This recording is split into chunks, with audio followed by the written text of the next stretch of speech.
you? Hi, Lynn. Good to see you too. All right, we got the recording started. Let's go ahead and jump in. I think we have a couple of topics on the agenda. Do we have the first person, Hanuj? I don't know how to pronounce. He wants to discuss priorities within locality load balancer.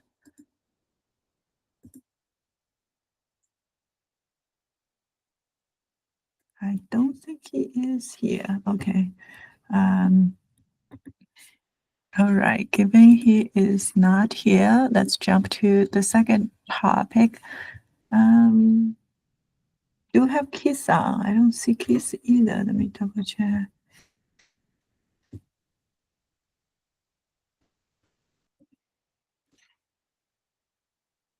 Okay, looks like a couple of folks just joined. Can somebody ping Keith to see if he is going to join? Yeah, I'll check. I think he was on his phone, so yeah. Yeah. All right, that will be great. Thank you, Mike. We also have another topic about FIPS. Let's go through that topic first. Prashad, I think you are on. Am I right? Yeah. Yeah, can you go ahead, take us through that topic? Yeah, so I was actually involved in fixing the, introducing a compliance policy in Envoy. The idea is like we will introduce a new compliance policy in Istio, which would, then we would call Envoy with that compliance policy, and then finally, Envoy uses boring SSL to, set the compliance policy. But the problem is when in the process of introducing the compliance policy in Envoy, what we found out was the FIPS module, the FIPS certified version of boring SSL does not have the ability to set the compliance policy in their SSL_CTX. So I was told, I mean, like in the mail thread, I was informed that we will have to wait for a year before we get another certificate which has the change, that would allow us to set it. So that was the update.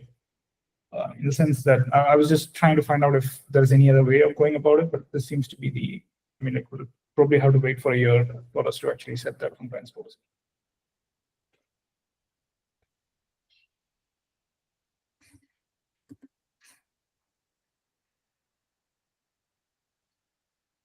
Quick question about that. If the build is FIPS certified, what would the point of the compliance policy be?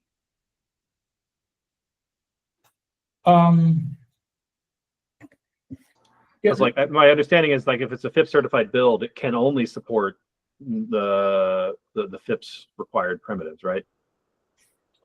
Yeah, but it looks like to support TLS 1.3, like previously we disabled TLS 1.3, and this kind of allows us to enable TLS 1.3, at least certain primitives within TLS 1.3 was kind of stuff. Yeah, I remember when 1.3 was a little fraught.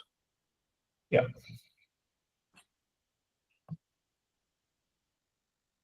Yes, I think you raised your hand. I was going to point about TLS 1.3 as well as like Cypher suites. There's a compile time. Well, having a FIPS certified build is necessary but not sufficient for full compliance. So you also need to make sure you do runtime checks like TLS 1.3, Cypher suites. John mentioned Stable and Chacha. So there are two different components. There's still a runtime toggle. Okay, yeah. Right. Yeah. I don't suppose it's possible to use the old boring crypto with the new boring SSL, because the compliance policy is not in the FIPS certified part. So at least in theory, like I'm guessing the Rust Cloudflare one, like I'm guessing you could do this no problem because they have the two decoupled as far as I know. But the crypto is the thing that is FIPS is being FIPS certified, right? Yeah, the crypto is certified, but the the library, the SSL library, everything related to TLS, that's not in the certified aspect. Okay, so you're saying use the new boring crypto with the old boring SSL? I think the opposite, unless I got you mixed up in my own head. The old boring crypto, the certified one, with a new boring SSL. Oh, sorry, I was thinking old as far as like the expired one. I see. You're saying the branch that has the new compliance policy. I see. Okay. Yes, I agree. Agreed. I'm with you. Yeah, and to be fair, like I have no idea if that's even feasible. It just seems like, at least in theory, that would be one way out of this predicament. But I don't know if that's something that's reasonable to do in Envoy or in boring in general. If the ABI is somewhat stable, then it shouldn't be a problem. The problem is that boring's ABI is notoriously unstable. So it depends on what the drift is between when that compliance policy feature merged in boring and what the and if the crypto, if there's any change needs for the crypto between the crypto then. So very plausible that it's not viable. Yeah. I mean, worth checking out just to see. But yeah. we So probably am I crazy, or did they? So in the new FIPS policies, you have to support 1.3, and in the latest boring crypto certified module, you can't support 1.3. So is it just me, or should those two statements not go well together? Like, the problem is it should timing. impact everyone. Yeah, but it's not like it was. The problem was timing in January when they announced the thing, and they were just being slow to certify it. But now it's like we're going to be a year and a half behind. I think the certification like would have already had to be underway. My understanding that certification takes a good bit. So if they submit for certification under the old rules, and the new policy comes out from NIST for 1.3 once they've already submitted the build, then you're kind of stuck in no man's land like we are. It just seems weird. Like, do you think Google right now is not supporting TLS 1.3 on their endpoints that need to be FIPS certified? I doubt that's the case. All right. So I feel like there must be a way around this. I just don't know what it is. Maybe Quad knows. You just ping me on Slack, maybe.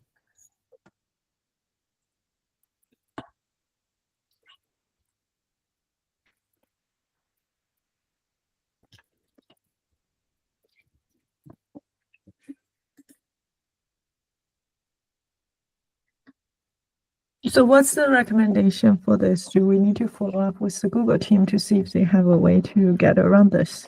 Yeah, I think that's the best next steps. Hopefully there is a way, but if not, I don't know. Then I guess we wait. I don't see what other option if not that.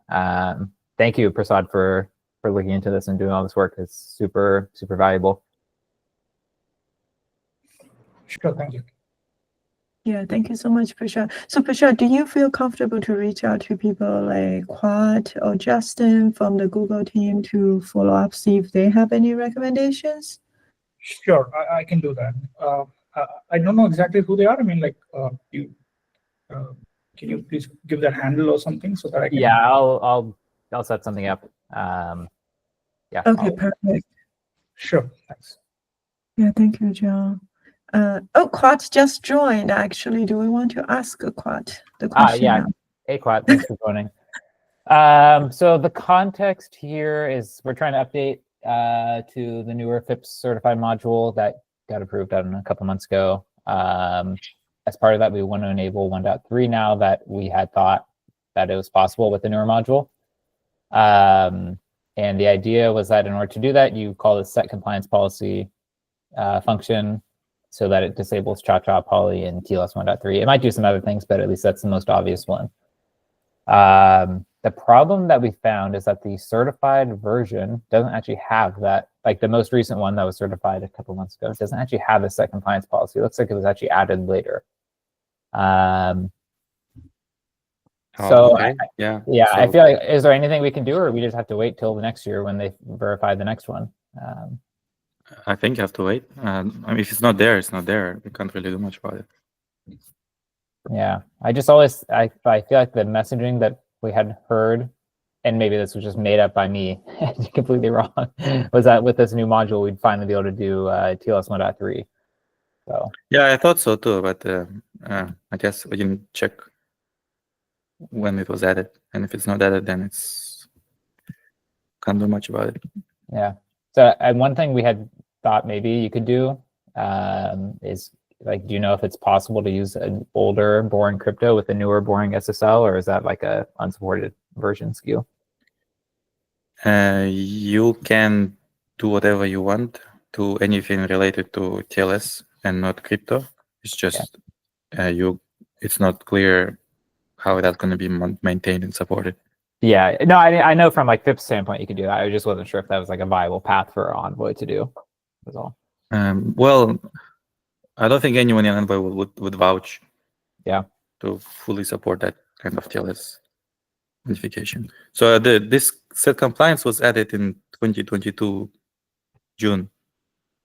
I guess we have a even older FIPS module, or I guess so.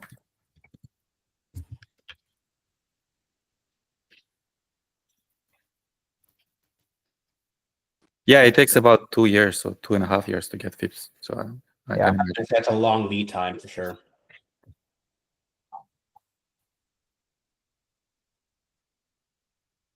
So does that mean for people who is providing FIPS right now is still stuck with 140-2 until this is resolved in 140-3? No, I mean it's just the crypto stuff, right? I think if it can still be 143, it's just you cannot use TLS 1.3. Oh, okay, got you. So the 142 and 3 are not tied to with TLS 12 or 13. Yeah, it's just TLS 1.3 uses non-FIPS crypto, and there's no way to turn it off. I might be mixing things up, but I thought for some reason I thought this 143 required TLS 1.3. Does it? I I don't think think they say about it's not the. Can they actually do that in FIPS even? I thought it's about crypto, not TLS. I don't know that it was in. I think it was not maybe in the. I think it was in like some FedRAMP guideline, not in the. Yeah. There's another mandate for the government, right? Separate from FIPS. Okay, so different from FIPS, but still government mandate, and just the timelines between the two are off in our case. Okay, that's helpful. Yeah, that's very helpful. There's another mandate for government agencies to support TLS 1.3, which has nothing to do with FIPS.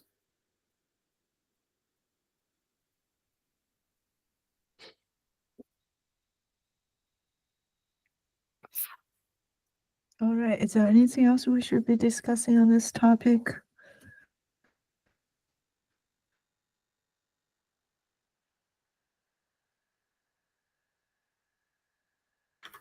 All right, thank you so No, much. thanks, Scott, and everyone else. All right, let's move to the next topic. Keith, I think you joined, so we would like to get to your topic now. Sure. Yeah. Sorry, I was late. So my topic is an old topic disguised as a new topic. Everything that is new is old. We've seen some users want to continue to preserve HTTP1 casing for headers. Found some Rama linked some old PRs and Istio API, as well as a Istio PR around this. The idea is, for setting context for folks who might not know, HTTP2, which is sort of the happy path for Istio at this point, only supports lowercase header names, but HTTP 1.1 has uppercase header names. There are still some users who have sort of legacy applications who still talk HTTP 1 and need their header names to be to continue to have their title case. The reason this was reverted and rejected by TOC 2 years ago, 3 years ago, was because there was a goal to try to sort of auto upgrade everything to HTTP2, from my understanding, looking back through the history. Here in 2024, it doesn't seem that doesn't seem to be a goal anymore. And as we've seen the H2 HTTP2 adoption across the board, it feels infeasible because of some of the reliance of those old HTTP1 semantics that I referred to earlier. So in light of this potentially, I want to see if there is any appetite to open this back up and address the user need. The reason this needs a special API is because there's a field on the HTTP connection manager that allows you to basically preserve original header casing instead of what onboarded by default, which is lowercase everything. And that would allow these users to continue using their legacy applications. Does that help with the context for folks? Does that make sense? So what's the behavior today? Is it not preserving the behavior, the case today? Correct. I mean, it's still behavior today. Okay, so basically the example shows when you have the case and then you lose the case, right? With Istio today, and you would like to preserve it. Have the option to preserve it. Something like a proxy config annotation. We have a proxy headers, like proxy config proxy headers field. I would like to add, have a field added there for preserve HTTP1 headers or something like that. And that would allow for HTTP connection managers that are expecting HTTP1 to be able to have that field set to preserve the casing.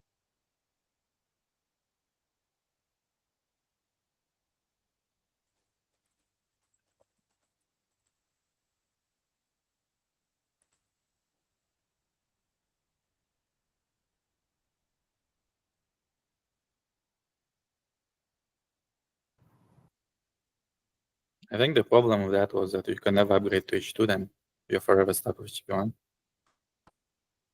Not unless you change your application, correct?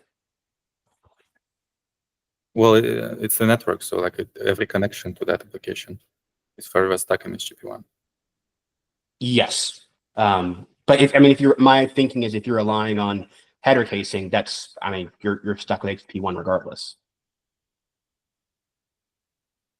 Can we even do that still? I thought we always upgrade to H2 sometimes.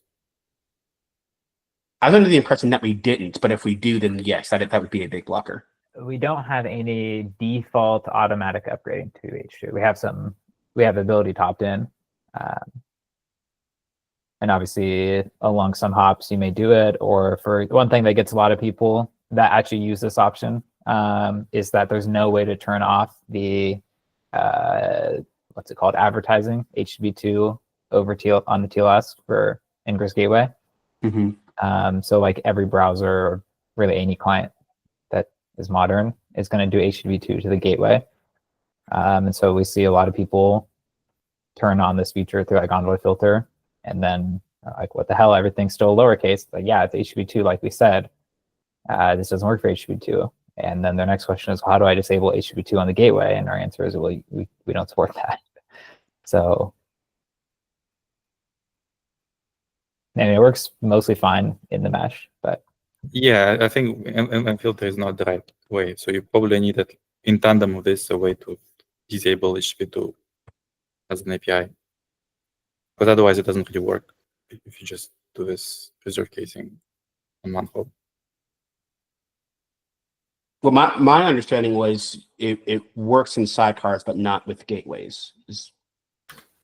oh, so anytime, as long as everything is HTTP1, it should work. I mean, unless there's some bugs in it. I haven't tested it thoroughly. But any hop that's HTTP2, it doesn't work. And you are very likely to accidentally get HTTP2 at the gateway. Yeah. So. Yeah. So are we saying if we have this function in the gateway to disable HTTP2, then we don't necessarily, user wouldn't necessarily need this preserving? No, they still need it, Lynn. So the default is that the default today is that HTTP1 and HTTP2, they're all lowercase. With this option that Keith is talking about, HTTP1 can keep the case, but HTTP2 is impossible to keep the case at a protocol level. So if any hop is HTTP2, then you lose the casing. Right, which could be pretty confusing because if you, let's say if we do provide an option for user to do this, wouldn't it be confused that the header casing is preserved for HTTP1 but not HTTP2? Well, at that point, they need to learn the protocol, and like this is a documentation exercise we can do to basically it kind of give a short. We might already have it for all I know, but the explanation is like you literally are not allowed to have capital like uppercase letters in HTTP2. That's for headers, like from the spec. So if for whatever reason users are relying on like uppercase headers in the application, that's the application level fix they need to make. This feature, this API that I'm asking about and proposing, is sort of like is gives them time. Like, lets them add some legacy code that nobody's deployed to in 2 years into the mesh. Let it work for a little while, and then while you're building a V2 or something like that.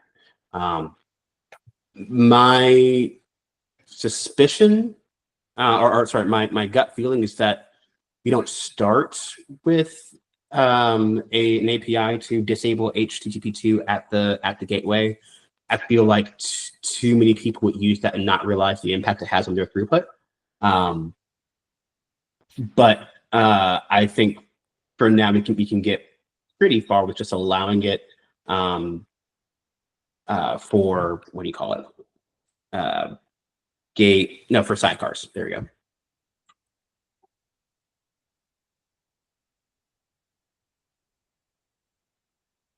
Are there a lot of people that rely on HTTP1 header casing for their apps to work? Like, is that a very common thing? That seems like a thing you should just not do. But I know that's naive. But like, how often is that a problem? What you said that they should not do is 100% accurate. But just picture the average like Spring Boot application that's like 5,000 Java annotations deep. Like, it's pretty easy to do in almost every language, right? You do like headers.get, and then you stick the case. So you can. Most languages make it easy to make the mistake. Fair enough.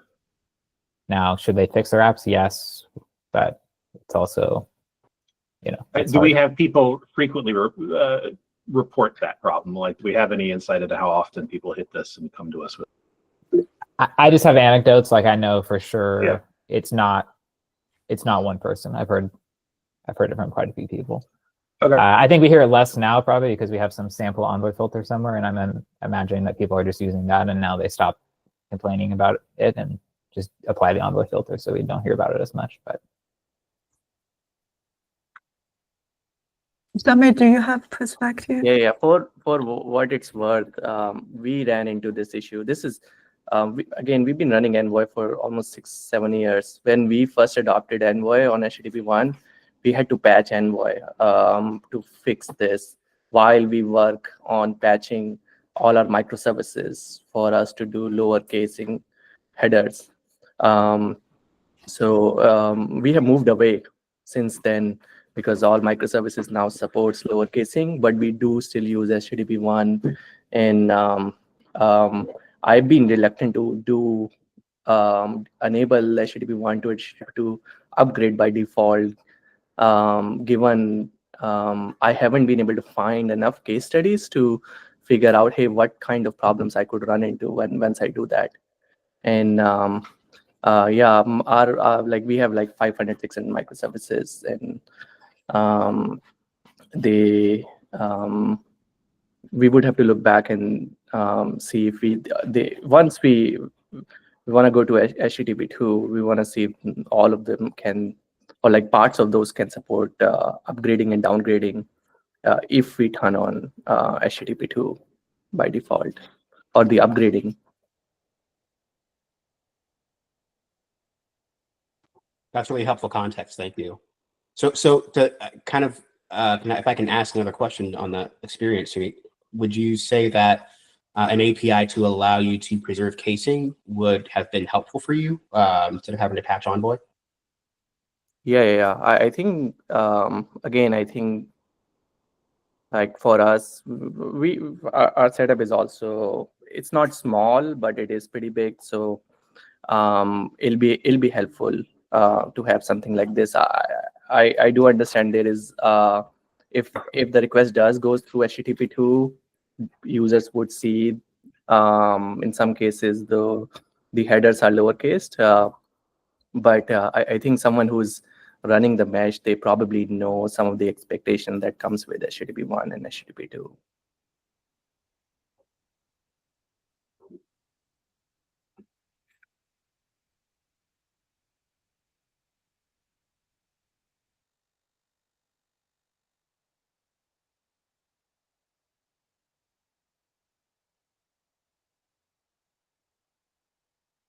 So I guess given that, how do folks feel about this?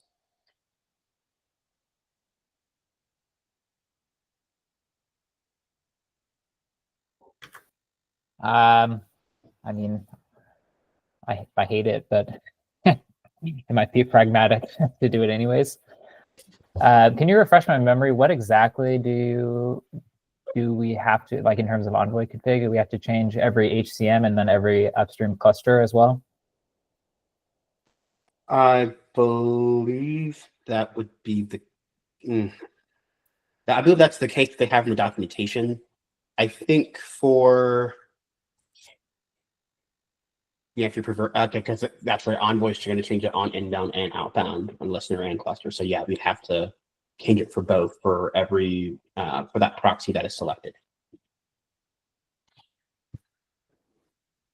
Can that be allowed only on HTTP1 and not HTTP2? Right. That's what the API does. You don't have to. Yeah. You have to pick HTTP1 versus 2. You can set it, and it's safe for like Envoy won't crash or anything. But yeah, it's a pretty. You can kind of slap it everywhere, and it'll automatically work for each one specifically. But it's gonna only impact the HTTP 1.1 clients and server, and not the other clients. So correct. Is it safe to assume that these users then would never be able to leverage HBone? No, because the one of the good things about HBone is that the original request, the original payload is untouched. The HTTP2 is terminated at the Z tunnel, and then I think it's just a kind of a raw TCP proxy over. Once the connect tunnel is terminated, it's just raw TCP proxying. Okay. No, is this a problem with Ambient though? Technically, yes. I did not have this problem though, based on your explanation. Or? So I'll do zTunnel first, then Envoy. So for zTunnel, the traffic is again just a raw buffer of bytes over TCP in that connect tunnel. So there's no modification. So there shouldn't be any casing change because zTunnel doesn't parse HTTP. If zTunnel parses any sort of HTTP, then you're going to potentially have some issues. On Envoy side, when you send to a waypoint, you are going to have this same concern. Gotcha. You would need to because the Envoy is parsing HTTP, and so you need to change on the main listener, main internal listener. You need to change to add that stateful formatter to all of those, and so we need to the Envoy config looks a little bit different for, or rather, where the Envoy config is applied looks a little bit different for. Waypoints versus sidecars, but they're needed for both. Yeah. So given this is, I understand we have a few users hit this, and I also understand there is a workaround, which is using Envoy filter, not pretty, but it does allow you to specify the scope of the Envoy filter, which is pretty nice. I almost feel given user are not doing the right thing in their app, I almost feel, Envoy filter is not a bad solution for them for this case. on the other side of the coin, if we do expose the API, would user even ask whether the scope of the API, does it needs to be global? Oh, what if my namespace needs it, my other namespace doesn't need it? That's that has to be taken into consideration. I can see complexity, for that. And that's a complexity to bring to everybody, and not everybody have this problem. Yeah, so those are fantastic points, and it gets at the heart of whenever you're making an API, you've got to figure out, especially in these sort of cases where we're really helping the user out, they should be using H2 by this point. And so the decision on our part is how much pain do we still let them feel as an incentive for them to migrate, right? It's how much of a stick do we keep around in order to get them to eventually move to HTTP2? For me, in my personal opinion, I think that keeping the API per proxy is an appropriate amount of pain and an appropriate amount of incentive to get people to move to H2. Yeah, if you've got a large fleet of HTTP1 applications, then you're going to have to annotate with proxy config for every single one of them. Or if your entire fleet is HTTP1, you could use mesh config to set the default proxy config for this. But if you've got a mixed set of applications, and by now, unless you are a banking type of user who has consistently runs things that are 10 years old, you're probably having some H2. You're gonna need to mix them, and now you've got to do that dance of, okay, I need to apply it to these pods and these namespaces, but not these pods, and definitely not that whole namespace. I think that's an appropriate amount of pain, because it makes the user think. It makes them understand that they're on a legacy thing, and just identifying what needs H2, what doesn't, already gets them on the path to migration down the line, because they've done the work already. For Envoy filter, with respect to that, I think, first of all, it doesn't work with ambient, and so this is going to be a problem for people with waypoints. And we're going to see that as adoption of ambient increases, like we hope it does. The other reason that I don't love Envoy filter for this is because I think the use case, while it doesn't affect a huge percentage of users, the use case is not niche.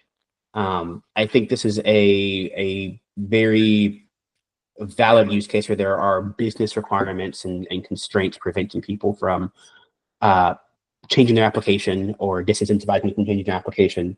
I think we can do better than Envoy filter, something that's very painful, that's a lot of complexity, and that requires you to become sort of an expert in Envoy config just to preserve casing. There's just an impedance mismatch for me between preserving casing and writing Envoy filter. It feels like we can do a little bit better while still maintaining enough incentive to get people to migrate. There's a part of me that thinks that since HTTP1 does have the world it lives in is a mixed case world, and if we want to support H1, we need to have some reasonable knob for that. Like, it sucks, but that's the protocol, and we do claim to support it. So just like munging people's case because of a protocol that is not H1, that seems weird to me. Like, if we were like, yeah, we're going to drop support for H1 in X amount of time and just force everybody to H2 and that's it, I would see the case. But like, if we want to say we support H1, we probably should support it fully with a knob, is my gut. But the other thing I want to say is, I think when I was trying to make, or like we are trying to make the decision whether we upgrade or not, we need, like, I could not find any case studies. So any documentation, anything that we can share with users on like what the experience would look like if we do upgrade, auto upgrade, as well as in our case, it's going to be downgraded again back to HTTP1 in some point, because the number of hops and the services involved. So having some kind of docs around this on what user would expect would also be helpful.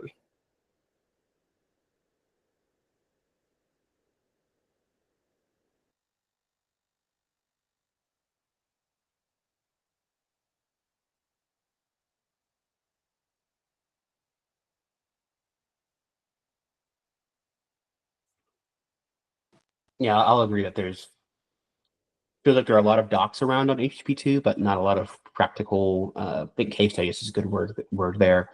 What you can expect when moving. So, yeah, I think more documentation would be helpful. Even what Istio could contribute. Even if you link out to the protocol, we can talk about what users can expect maybe somewhere. Yeah, that's one thing we're lacking as a project overall is we don't have a lot of case studies on how people uses Istio, whether they use auto upgrade from HTTP1 to 2.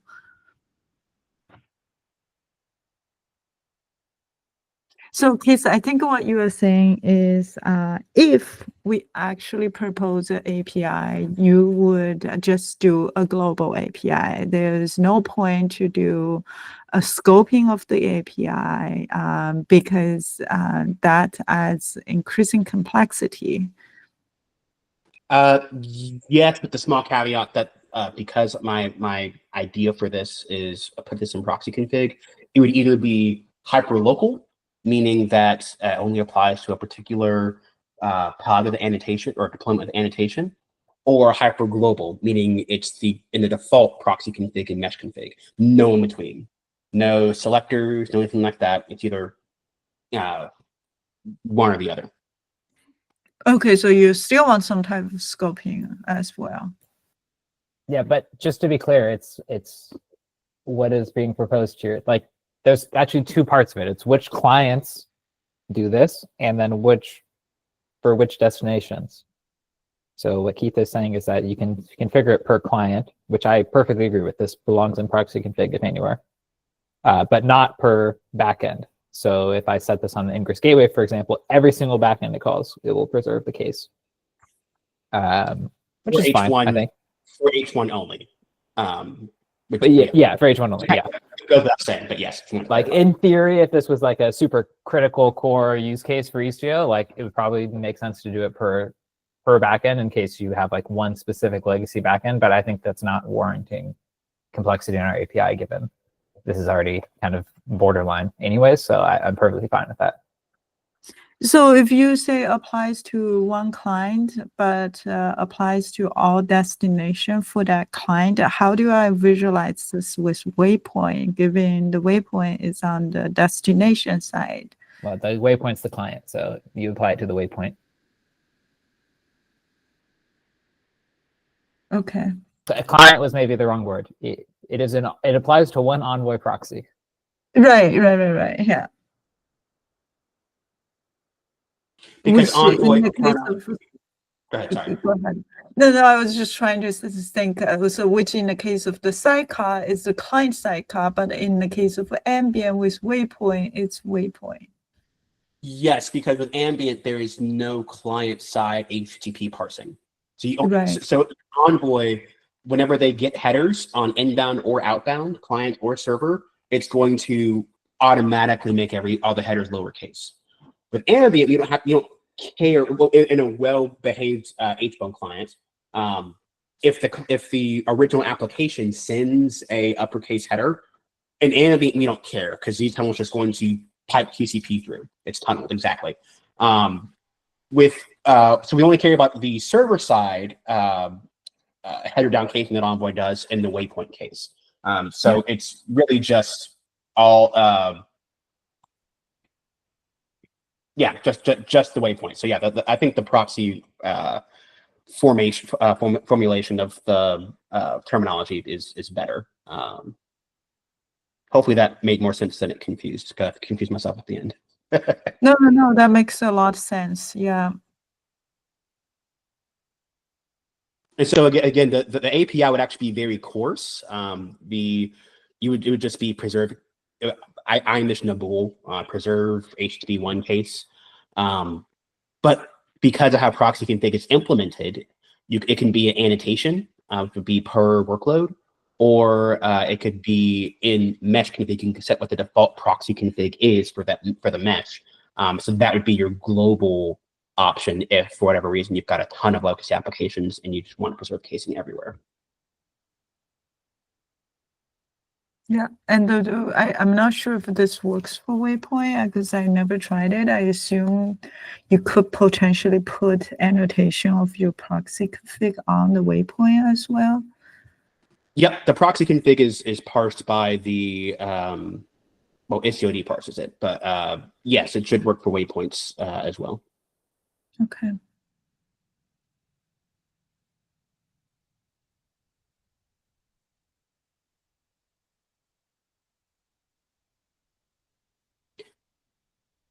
Well, seems reasonable. I mean, I think the key question is like, what are the percentage of user would hit this to was adding a new API for this?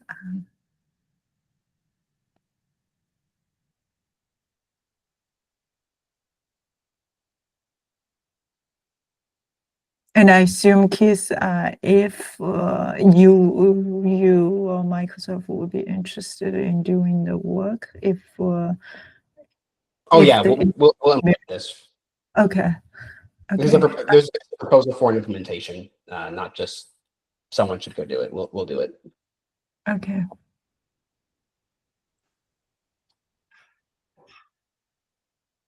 Maybe next steps, we'll get a API PR out before touching any ACOD code. That might help with understanding the implications here. Yeah, I think so. Any objections from anybody? John, Mitch, I know Lou is not here, but it seems that it's not like we're not talking about huge API change to my understanding.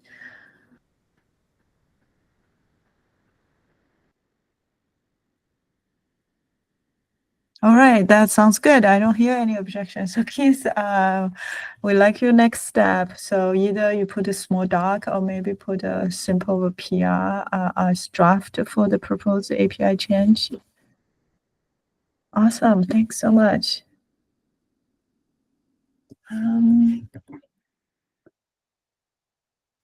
Okay, I think we have a new topic just being added. Puru, are you online? Yes, yes. Yeah, the issue I think I have created 2 days back, and so the underlying objective we were interested in was in a multi-cluster setup. When Kubernetes control plane or any control plane is unavailable for any reason, the data plane should have minimal impact. So in a multi-cluster setup, as I try to capture in the issue about the gap. So when there are 2 clusters in the mesh, the API server, the Kubernetes control plane of one cluster is down. The Istio proxies in that cluster fail to get updates from the other cluster. So this, in a way, breaks that control plane, data plane isolation. So we were, wanted to know how we can, we find it as a some very important thing to have this isolation, right? Even when control plane is down, to continue protect the data plane. So wanted to understand views of the community on this. Yeah, I just have no idea what you're talking about, not because you didn't explain it well, just because there's like 5 different ways to deploy multi-cluster. And when you just verbally explain like this cluster, that cluster, this one's connected there, maybe it's just me, like Keith seemed to understand it, but I'm like, I don't think I can visualize what's going on without more details. So I don't have an opinion because I don't understand which clusters you're talking about and which setup, basically. Yeah, I think the bug description should be able to. No, I read that yes the other day. That's why I didn't comment, because I didn't really understand it. Like, is it Is it primary remote? Is it which, like, I just don't, like, a diagram would go a long way, at least for me. But if everyone else understands it, feel free to discuss it. You don't want you to block on me not understanding it. Maybe I can try to rephrase. For me, at least my interpretation of the bug hinges on the last sentence in the first paragraph. It says connections being established if the local API server is down. Istio is unable to verify Istio proxy tokens, and thus connectivity fails. So in my mind, when I read this, I interpret it as you've got multi-primary. Yeah, it's a multi-primary setup. Yes. Yeah, multi-primary. And so you've got Istio, an Istio talking to a remote cluster and getting, via a remote secret and getting config. But you've also got Istio responsible for sending configuration to the data plane in the local cluster. The bug, I think what the scenario, the bug describes that the local API server is unavailable for some reason, which means that the propagation of updates from the remote cluster stops as well. So these are two separate controllers in Istio, and it seems like they are coupled a bit. Yeah, this will be helpful with the diagram.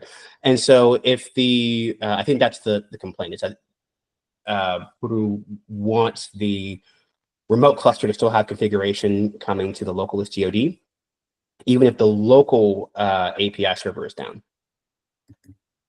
Does that sound about right, Puru?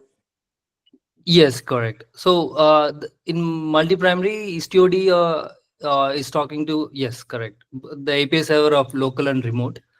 So since the correct.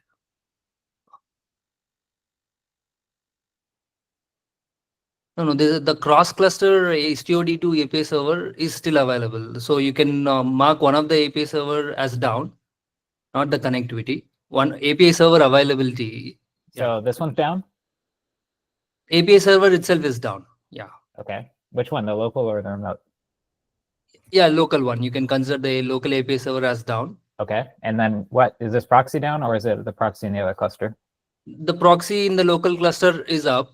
So any changes in the remote cluster, right, are reaching only till Istio in the local cluster.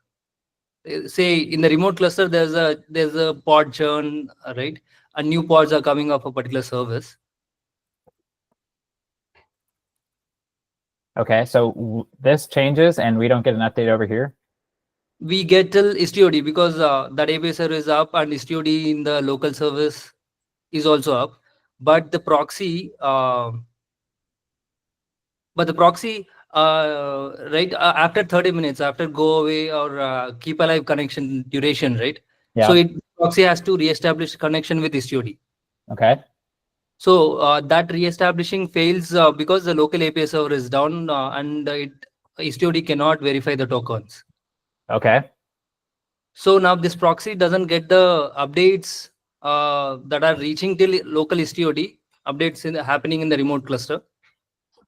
Okay, I think I get it now, and I completely agree with Keith that this is expected, and I can't even fathom how this could change, unless you had the proxy somehow connecting directly to both Istio and aggregating the response, which has substantial problems. There's just not a fundamental way for this to work, and even then, it still wouldn't work, because even if you did this Istio would have to connect to this API server in order to authenticate, which wouldn't work. So I just don't see how you can possibly have a proxy in a cluster that's API servers down, get updates. It just doesn't really work, right? Unless I'm missing something or not understanding the problem. No, this is expected behavior that is that behavior. So now just API server being down is disrupting the data plane, right? Two workloads running and all the workloads are up. So how can we how do we isolate the control plane issues not affecting the data plane? Well, it doesn't affect the data plane, right? It impacts updates to the data plane. Yes. This is exactly how Kubernetes behaves, by the way, with kubeproxy, right? Isn't it the same? No, so in the problem even with local cluster, one single cluster, right? When your API server is down on that local cluster, you don't get updates to your endpoints on the local cluster. Let me try to maybe frame this a little bit of a different way.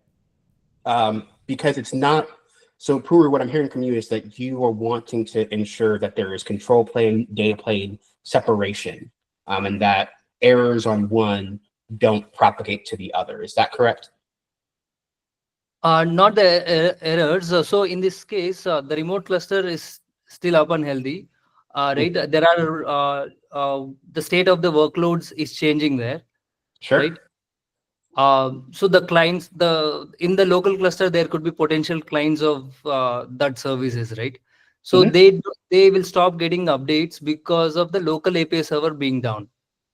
Yes. Okay. So I want to clarify something when it comes to what we talk about fault isolation, meaning when the control plane goes down, the data plane should be able to keep running. Fault isolation does not mean that updates continue to propagate. There's no way for that to happen, right? If the control plane is programming the data plane, then and the control plane goes down from somehow, there's nothing to program that data plane. What control plane data plane isolation gives you is that when the control plane goes down, the data plane does not immediately start throwing 500s. It doesn't immediately start breaking connections. The data plane can still function with its existing configuration. It can still send requests. It can still give metrics, all those sorts of things, but it won't be able to get any new configuration until the control plane is back online. That's I think maybe the key distinction that might be helpful in talking through this. Right, I got it. So maybe isolation, maybe a wrong articulation of the concern. So what we are concerned is, so if we consider mesh as a larger scope, right? It scopes across multiple clusters. Sure. So now a local failure of one API server, which has a narrower scope, has broader implications. So since API server of the local cluster is down, and no new updates will happen as part of that cluster, right? But the scope of the mesh is larger, and in the remote cluster, changes are happening. So by having Istio scope bigger than a cluster, right? Like in the multi-cluster context, Istio being having the scope of multiple clusters is still correct. Is not leveraged or not keeping not being honored is what our understanding is. So let me frame it this way. Istio doesn't have a database. Istio stores zero state. Correct. Every Istio-D reads from its local API server in order to understand what the state of the world is. If an API server goes down, that cluster, including Istio-D, from a mesh perspective, should be considered eventually down, right? It's not down immediately because of the control plane, data plane propagation, or control plane, data plane isolation, but after some finite period of time, that cluster will be down. And just to clarify, this is the same as Kubernetes itself. Like, this is how kube-proxy works. If your local API server is down, your data plane in that cluster is eventually consistently down. Not getting updates, right? Istio behaves the exact same way there. Well, technically it's slightly worse because new pods can't come up, but they can with kube-proxy, but that's aside from the point. The remote cluster is not down. It's just now stale. So it's not like this cluster goes down and I have a global outage. I have a local outage eventually, in that everything is stale in this cluster. And I have an even less full outage in the remote clusters, in that part of their information is stale. Just this part is stale. The local stuff is still up to date. There's not really any way around that. Like, if this thing is down, it's the source of data. It can't not be stale, right? No, when local API server is down, it's not stale because no new updates are happening there anyways. Right? That's not quite true. I mean, pods can come up and down even without the API server. But no controller would know about it. I think that's his point. Like, Right, so no- it's stale. I Yeah, think control plane is down. Yes, correct. And besides, just because the API server appears down from Istio doesn't actually mean it's fully down, right? It could still be doing stuff. It could be a partial outage. But like, if this API server is down and half my pods get deleted, someone unplugs the nodes, what can we possibly do? Like, there's absolutely nothing we can ever do about that. It's not a flaw in I think, Istio. John, It's just how. I would say that may not be the concern. I think the concern may be just the partial updates from the remote cluster, can they propagate? And I think the reason they cannot propagate is because the auth, the local proxy, it can't connect to. Right. Sure, yeah, I get why you maybe would want partial updates here while this is down, but Yeah. Okay, so I think we have the consensus. So I would ask you to think a little bit more about this, Peru. I also put a comment in the issue, and we're 1 minute over. So I would like to wrap this call off because we have another call coming up. Thanks so much for bringing up this issue, though, Peru. And Bye. I want to add one last thing before we go. Yeah. I'd be helpful, Peru, if you've got questions about how to recover from this sort of scenario, we can definitely provide help there. And it might even actually help in some of the things that we're designing here in the future, because this is a very real failure mode, and we'd love to help you figure out how you can, how you should design recovery in the scenario. Yeah, sure. I will reach out. I think I'll come back with more better explanation of this issue. I think, yeah. All right, thank you so much. Thanks, everyone. Bye.